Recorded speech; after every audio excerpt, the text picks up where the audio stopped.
Hi, everyone. Welcome back to the podcast. It's Lisa here.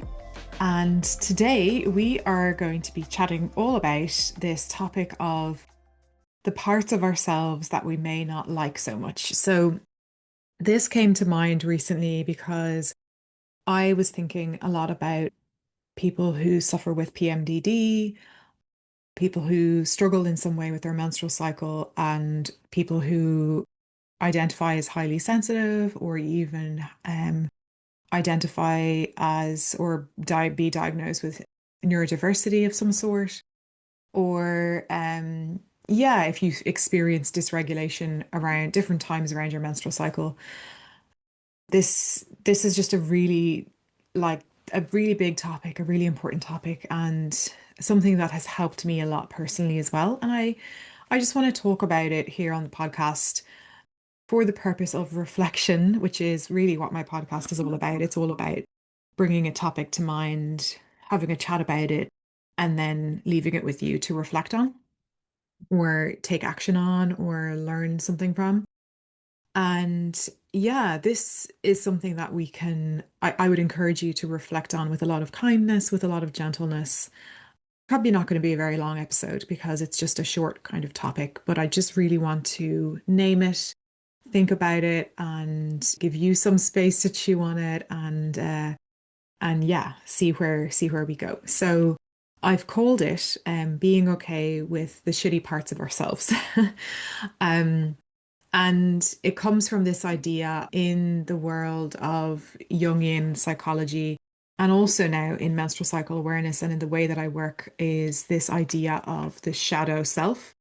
And, whether you like that term or not, it doesn't really matter. Really, what it is these parts of ourselves that are, as they say, in the dark. And what they mean by being in the dark is parts of us, parts of our personality, parts of our humanity, parts of our way of being in the world, our needs, our preferences, our ways of relating that are in the dark because what I mean by in the dark is that we don't like them or we're not aware of them or we have a lot of shame around those parts of ourselves. Okay, so I'll just give you some examples.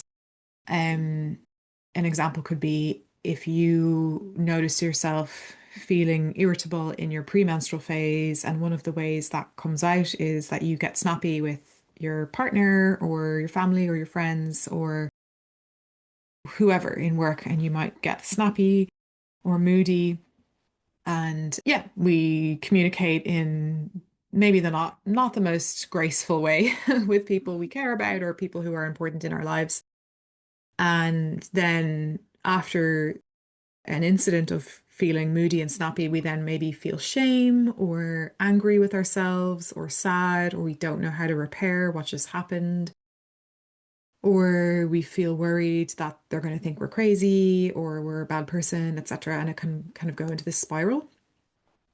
So this would be an example of parts of us that are very common, very normal, but that do impact us and or others in some way. And for that reason, they get kind of put into this what's called the shadow. Okay, again, something that we don't like, it gets brushed over, or we're not aware of it, and it's kind of in our unconscious. So this is where that term shadow work comes from. Shadow work is all about consciously going into that stuff and picking at pieces or doing a little bit of digging and bringing those things to the light. So bringing them to our awareness, reflecting on them, taking action on them, bringing them to therapy, bringing them to coaching, and doing some work, like a relational work around that stuff. So that's shadow work. Shadow work is, I believe, very effective. I do it and I bring it into my coaching practice. However, it can be quite provocative and can be kind of, it depends on who you're doing it with or how you're doing it to yourself as well.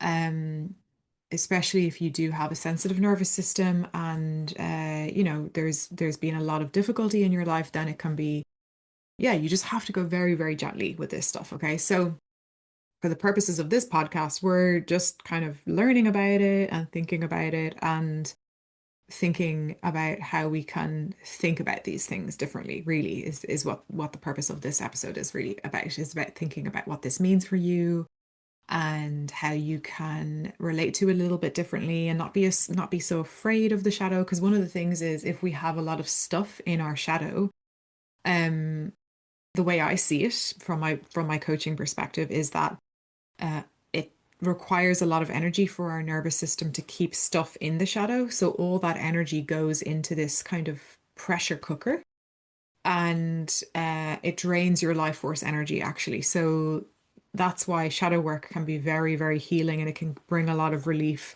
when we know how to do it and when we're supported to do it properly. Um, so let's go through some examples of things that can be in our shadow, and I certainly can relate to all of these. So I wrote down sometimes we can be, maybe some of us can feel controlling, so controlling behavior can come up, for example, in the household, in how we clean and how we do the dishwasher and how we cook and how we look after our kids, or in how we run our businesses and how we run our household. And I believe that if we're in kind of like a lot of control, it's a lot of fight or flight response energy, and it's very often driven by fear underneath it. Okay, so yeah, it's something to look at is like, what is it that we're afraid of? Where are we not being supported enough? Um, why are we feeling like we have to control something? And it could be driven by perfectionism. It could also be driven by that you're genuinely not supported in that area. You're not resourced enough or something. Or it can also be an expectations thing, and our expectations are just genuinely unnecessarily high, and we need to do a little bit of that. Would be the piece that we do have control over, is to like look at our expectations where we're being perfectionistic when it doesn't really need to be. Okay, where can we let go of something and let someone else take over, or let another person make mistakes, and yeah, that we can kind of allow our controlling behaviors to kind of come down a little bit. Another place that control comes in relation to this work I teach is in how we relate to our menstrual cycle. If you are someone who's suffered with your cycle, we can then start learning about the cycle, and we can learn menstrual cycle awareness, and we can learn about nutrition and lifestyle and weightlifting and all these cool things that, these wellness things that we do, or self-care practices. But then it can also turn into a relationship of control. Okay. And I see this everywhere in the wellness space, is a lot of control. Um, and trying to really control the cycle, control pain, control symptoms. And while the intention is very, important and needed and valid, which is that we don't want to suffer anymore, and it's, we're in fear. Instead of being in control, can we be in our vulnerability instead? Okay, that's essentially what all my work is about supporting people to let go of control and to be in vulnerability and to find a way to the same thing that you're looking for, but in a softer, more gentle way, which is actually more effective to get there. So yeah, I certainly can put my hand up and say that I identify in some areas of my life as being controlling. And when that was causing an issue for me, so for example, in my relationship, in my business, in my health, I had to do some shadow work around that and look at it and yeah, move through some shame. I had to move through some shame and learn how to move through my difficult emotions and create space for fear and understand like what's a valid fear and what's kind of, my head just writing stories and getting very creative, and yes, soften the edges of the control a little bit more. And that was really helpful because I don't want to be living in control all the time, So, and then also one of the reasons why this shadow stuff is so important is, and the title of this podcast, being okay with the shitty parts of ourselves, is that we can have controlling moments, for example, and then we hate ourselves for it, or we give ourselves a really hard time for the not great behavior or the not great thinking or the way that we're relating to ourselves. So we can, if you have a moment where you're feeling controlling in a controlly kind of way, because I think sometimes it is it is needed, um, then we can give I know myself, I can, if I have a controlling outburst with my husband, then afterwards I can go into this thing of like, oh, I did it again, and give myself a hard time. So the shadow work piece around this and the core message of this podcast is we don't have to like unlearn all this stuff. We're all very human. It's normal to have, shitty parts of ourselves, but we don't have to feel so much shame for them and give ourselves such a hard time for them. And when we can learn how to be somewhat okay with these parts of ourselves that are kind of the shadow parts, life's a lot easier. And we have a much healthier relationship with our humanity. And I believe that leads to a healthier nervous system and therefore a healthier experience with symptoms and pain. And it gives our pain a chance to actually heal, with all the hard work you're probably already doing with your pain and stuff. So so then the question becomes, how do we then learn to not shame ourselves or give ourselves such a hard time for these, shadow parts? And well, really, the answer to that is that that's for you to figure out, but which you can do, you have the answer in you how to do that. But I'll give you what I do. So what I do is I consciously um say to myself, and I bring a bit of light humor to it. I will say, like, yeah, I can be controlling sometimes. For example, with my husband, yeah, oh, I did it again, and I will apologize and I'll say, oh, I'm sorry for snapping. It's just that blah, and then I'll be able to access the fear and the truth underneath. Um, and I might say, yeah, like I can be snappy sometimes in my premenstrual phase. You can just walk away, or I do, over time we have had a lot of conversations. This isn't really an issue for me, but he's now able to say like what's going on. He has the skill set to be able to ask me, what's underneath that instead of getting defensive. Um, but it's really about just learning to be okay with what happens in that moment, because if we shame ourselves, we're not going to repair and we're not going to try to improve this part of ourselves or soften into it, and it can actually get worse. We can the anger, the frustration, the irritability can come out sideways, and we can get passive aggressive, and that's an even like more toxic sort of situation that we don't need to sort of create. Um, but really, it's about learning how to just be okay with these shitty parts of ourselves, be okay with the fact that, yeah, sometimes maybe we're bossy or perfectionistic, or I've written down my list here. Maybe there's a voice in your head that's telling you that you're lazy that day or whatever, or maybe there's another voice that's saying you're a workaholic. My voice today was saying, Lisa, you're really like, I realized I was giving myself a hard time for how I manage my time. So that's something I'm going to bring to my supervisor next week. But it's just something to explore. And it's like, I don't have to fix that. I can be okay with the fact that I have discomfort and judgment around the fact that I'm not comfortable with how I'm managing my time at work at the moment. So that inner critic, it's allowed to be there. It's okay to be there. There's always wisdom in it. Um, you know, when we snap, there is a message underneath it. There's an unmet need, or there's some area of us that feels neglected, etc., or if you're not comfortable with how you're showing up in your friendships, or in how you're relating to your diet, or in how you're relating to working out or something, that's okay. It's okay to feel those feelings and to not like those parts of ourselves. And can we just allow that to be there?